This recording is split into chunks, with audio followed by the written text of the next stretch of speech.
Shopkeeper buys 3 articles for rupees 325,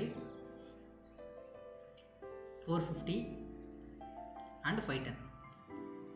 He is able to sell them for rupees 350, 425 and 525. Find the gain or loss to the shopkeeper on the whole. ஒட்டு மொத்தமாக அவருடைய லாபம் அல்லது நஷ்டம் எவ்வளோ அப்படின்னு கண்டுபிடிச்சு சொல்லியிருக்காங்க. இங்கே 25 ரூபாய்க்கு வாங்கியிருக்கிறார். இது காஸ்ட் ப்ரைஸ், இது செல்லிங் ப்ரைஸ். வாங்கி விற்றது 350 ரூபாய்க்கு, அப்போ 25 ரூபாய் லாபம். இங்கே 450 ரூபாய்க்கு வாங்கி 425க்கு விற்றுருக்கிறாரு, அப்போ 25 நஷ்டம். தென் 510க்கு வாங்கி 525 ரூபாய்க்கு விற்றுருக்கிறாரு, அப்போ 15 ரூபாய் லாபம். அப்போ ஓவராலாக பார்த்தோம் அப்படின்னா ப்ளஸ்ஸு மைனஸ் கேன்சல் ஆகிடும். ரிமைனிங் 15 ரூபா அப்படிங்கிறது அவருக்கான ப்ராஃபிட். அப்போ அவருக்கான லாபம் அப்படிங்கிறது 15 ருபீஸ் அப்படிங்கிறது தான் சரியான விடை.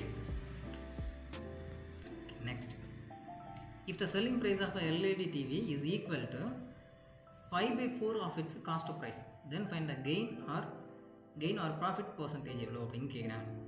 இப்போ செல்லிங் ப்ரைஸ் அப்படிங்கிறது எதுக்கு ஈக்குவலாக இருக்குது அப்படின்னா 5/4 ஆஃப் காஸ்ட் ப்ரைஸ். இப்போ எக்ஸாம்பிளுக்கு செல்லிங் ப்ரைஸ் அப்படிங்கிறது விற்ற விலை, காஸ்ட் ப்ரைஸ் அப்படிங்கிறது வாங்கிய விலை. இப்போ அவரோட செல்லிங் ப்ரைஸ் இப்போ 5/4 அப்படிங்கிறது நம்ம எப்படி சிம்பிளிஃபை பண்ணலாம் அப்படின்னா 4ஐயும் 5ஐயும் கேன்சல் பண்ணோம் அப்படின்னா 1 4 is 4, ரிமைனிங் 1, அப்போ 0னா 10 ஆகிடுச்சு. 2 4s are 8, ரிமைனிங் 2, 2 0னா 20, 5 4s are 40. 1.25 times cost price. Selling price எவ்வளோ இருக்குது அப்படின்னா, இப்போது செல்லிங் ப்ரைஸும் காஸ்ட் ப்ரைஸும் ஈக்குவல் அப்படின்னா என்ன அர்த்தம் அப்படின்னா, இது 100 ரூபா அப்படின்னா இது 100 ரூபா. சரியா? இப்போ நமக்கு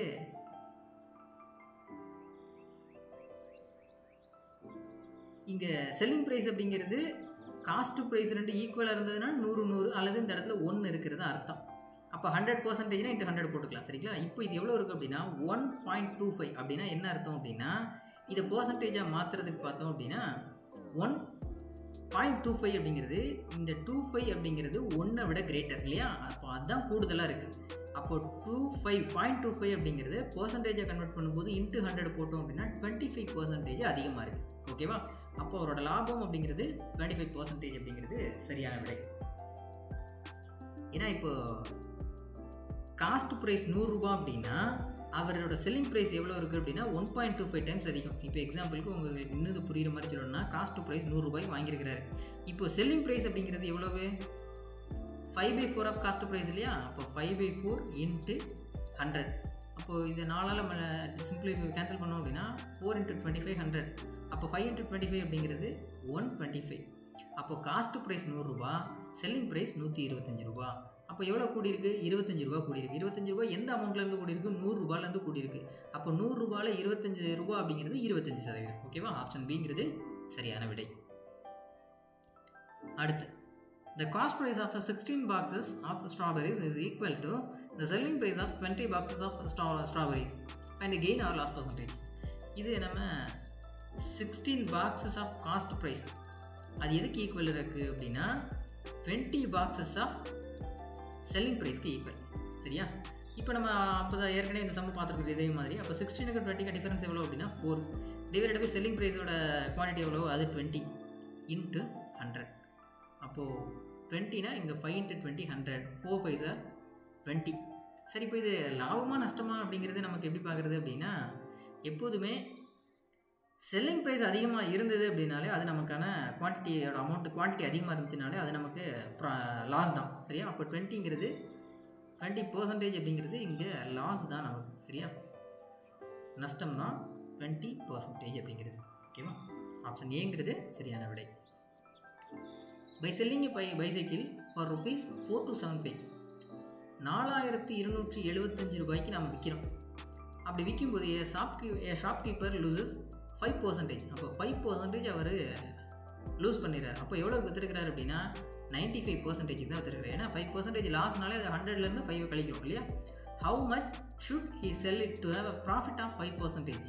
அப்போ ப்ராஃபிட் 5% வரணும் அப்படின்னாலே ப்ராஃபிட்னால இந்த 100க்கு மேலே இருக்கணும்.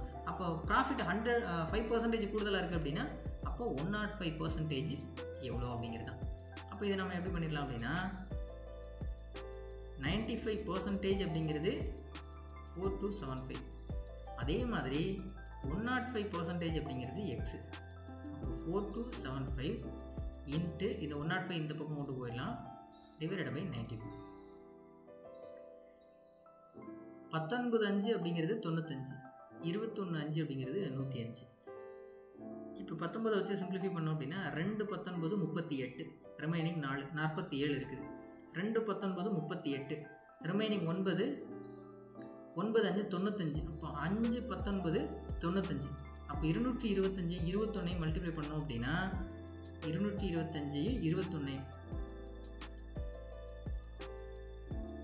அப்போ 225 அப்படிங்கிறது 450 472. 4725 அப்படிங்கிறது சரியான விடை. அப்போ அவர் 5% லாபத்துக்கு வரணும். ஏன்னா நஷ்டத்தில் விற்கும்போது அவர் 4275 ரூபாய்க்கு விற்றுருக்கிறாரு. இப்போ 5% லாபம் அப்படின்னா 105% விற்கும்போது அவருக்கு எவ்வளோ விற்றுருக்கிறாரு அப்படின்னா 4725 4725 ருபீஸ்க்கு விற்றுருக்கிறாரு. ஓகேவா, இதான் விடை. Next, find the single discount in percentage which is equivalent to 2 successive discounts of 25 and 20%. Okay, இப்போ நமக்கு ஒரு 100 ரூபான்னு இருக்குது. சரியா, இந்த 100 ரூபாய்க்கு முதல்ல நாம் எவ்வளோ டிஸ்கவுண்ட் பண்ணுறோம் அப்படின்னா 100 ரூபாய் நாமளாக ஒரு அசியூம் பண்ணிக்குவோம். முதல்ல எவ்வளோ டிஸ்கவுண்ட் பண்ணுறோம் அப்படின்னா 25%. அடுத்து எவ்வளோ டிஸ்கவுண்ட் பண்ணுறோம் அப்படின்னா 20% அப்படிங்கிறது. முதல்ல இதுக்கு 25% டிஸ்கவுண்ட் பண்ணோம் அப்படின்னா 25/100 எவ்வளோன்னு பார்த்தோம் அப்படின்னா 100 கேன்சல் ஆகிடும். அப்போது 25% அப்படிங்கிறது 100 ரூபாயில் எவ்வளவு 25 ருபீஸ். அப்போது இதை டிஸ்கவுண்ட் பண்ணிட்டோம்னா ரிமைனிங் நமக்கு எவ்வளோ இருக்கும் 100 ரூபாயில் 75 ரூபா இருக்கும். நெக்ஸ்ட் என்ன பண்ணுறோம்னா இதுலேயும் 20% டிஸ்கவுண்ட் பண்ணுறோம். அப்போ 20/100. அப்போ 20னா இங்கே 5னா இங்கே 15. அப்போது 75 ரூபாயில் 20% அப்படிங்கிறது எவ்வளவு 15 ரூபா. அப்போ இந்த 15 ரூபாயை நம்ம டிஸ்கவுண்ட் பண்ணுறோம். அப்போ 75 ரூபாயிலேருந்து 15 ரூபா போச்சு அப்படின்னா ரிமைனிங் நமக்கு 60 ரூபா. அப்போ இந்த 60 ரூபா அப்படிங்கிறது தான் நமக்கு ஓவராலாக 100 ரூபா வச்சுருந்துருக்கோம். அந்த 100 ரூபாயில் முதல்ல 25% டிஸ்கவுண்ட் பண்ணுறோம். அப்போ நமக்கு 75 ரூபாயாக மாறுது. அந்த 75 திரும்ப 20 ரூபா டிஸ்கவுண்ட் பண்ணோம் அப்படின்னா அந்த 20 ரூபாங்கிறது எவ்வளோ 15%. அப்போ நமக்கு ஃபைனலாக இருக்கிறது எவ்வளவு 60 ரூபா தான். அப்போ நம்ம 60 ரூபா தான். அப்போ நம்ம எவ்வளோ டிஸ்கவுண்ட் பண்ணியிருக்கோம் 40 ரூபா டிஸ்கவுண்ட் பண்ணியிருக்கோம். அப்போ இதிலேருந்து நமக்கு என்ன தெரியுது 40 ரூபா அப்படிங்கிறது 40% டிஸ்கவுண்ட் பண்ணியிருக்கோம். அப்போது 2 சக்ஸஸிவ் இன்ட்ரெஸ்ட் அதாவது டிஸ்கவுண்ட் அப்படிங்கிறது ஒரு சிங்கிள் டிஸ்கவுண்ட்டுக்கு ஈக்குவல் இல்லையா. அதாவது ஒரு சிங்கிள் டிஸ்கவுண்ட் அப்படிங்கிறது 40%. அது எதுக்கு ஈக்குவலாக இருக்குது? ஃபஸ்ட்டு நம்ம 25% டிஸ்கவுண்ட் பண்ணுறோம், நெக்ஸ்ட்டு ஒரு 20% டிஸ்கவுண்ட் பண்ணுறோம். இதுக்கு ஈக்குவலாக இருக்குது. ஓகேவா?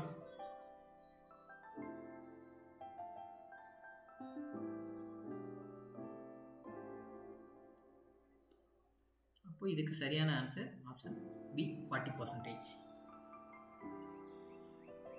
Next question.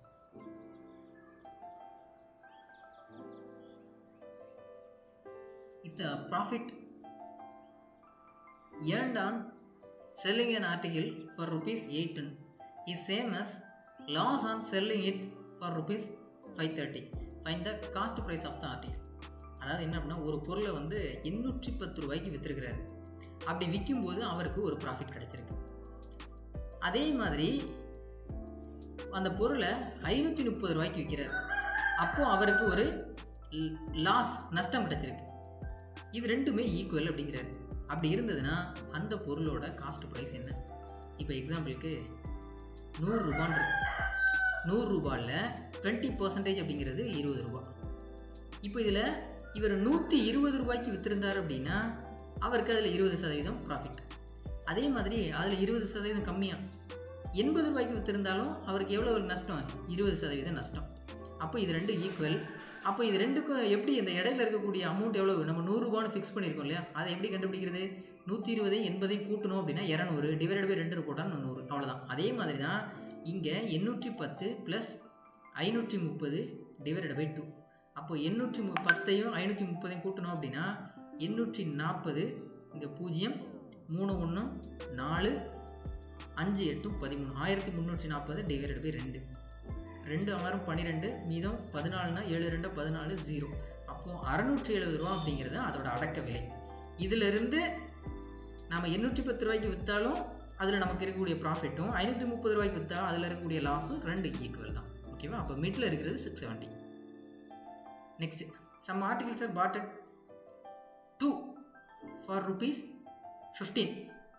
15 ரூபாய்க்கு 2 ஆர்டிக்கிள் வாங்கியிருக்கிறாங்க. அதே மாதிரி சோல்ட் அட் 3 ஃபார் ₹25. 15 ரூபாய்க்கு 2 ஆர்டிக்கிள் வாங்கியிருக்கிறாங்க. விற்கும் போது 25 ரூபாய்க்கு 3 ஆர்டிக்கிளாக விற்கிறாங்க. இப்போ அதில் அவங்களோட கெயின் ஆர் லாஸ் பர்சன்டேஜ் என்ன அப்படிங்கிறது தான் கொஸ்டின். சரி, இப்போது 15 ரூபாய்க்கு 2 ஆர்டிக்கிள் இல்லையா? இப்போ முதல்ல ஆர்டிக்கிளோட கவுண்டர் 2 ஈக்குவல் பண்ணிக்குவோம். இப்போ இங்கே 6 ஆர்டிக்கிள் வாங்குகிறோம் அப்படின்னா 2 ஆர்டிக்கிள் 15 ரூபானா 6 ஆர்டிக்கிள் அப்படிங்கிறது 45 ரூபா. 2 ஆர்டிக்கிள் 15 ரூபா. அப்போ 4 ஆர்டிக்கிள் 30 ரூபா, 6 ஆர்டிக்கிள் 45 ரூபா. 6 ஆர்டிக்கிள். இங்கே 3 ஆர்டிக்கிளை நாம் 25 ரூபாய்க்கு விற்கிறோம். அப்போ 6 ஆர்டிக்கிளை 50 ரூபாய்க்கு விற்கிறோம். அப்போ நமக்கு எவ்வளவு இதில் ப்ராஃபிட் கிடச்சிருக்கு அப்படின்னா இந்த மாதிரி நமக்கு 5 ரூபா ப்ராஃபிட் கிடச்சிருக்கு. சரியா? 6 ஆர்டிக்கிள் 2 பக்கம் ஈக்குவல் ஆகிடுச்சு. 45 ரூபாய்க்கு வாங்கி 50 ரூபாய்க்கு விற்றுருக்கோம். அப்போ நம்மளோட ப்ராஃபிட் என்ன? 5 ரூபா அப்படிங்கிறது அதோட ப்ராஃபிட்டோட கவுண்ட் என்ன அப்படிங்கிறது தான். ஓகேவா? சரி, இதை எப்படி கால்குலேட் பண்ணுறது அப்படின்னா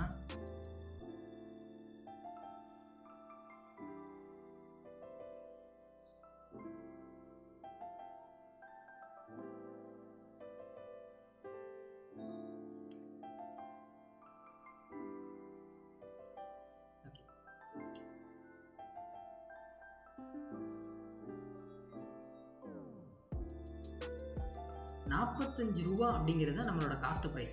இதிலிருந்து நமக்கு எவ்வளோ ப்ராஃபிட் கிடைக்குது? 5 ரூபா. அப்போ இந்த 5 ரூபாங்கிறது எவ்வளவு பர்சன்டேஜ், அது மட்டும்தான் நமக்கு தேவை இல்லையா?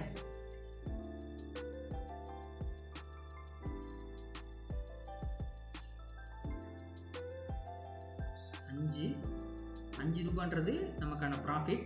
அது எவ்வளோ ப்ராஃபிட்? 45 ரூபாயில் இன்ட்டு 100. 9 5 45. இங்கே 20 5 100.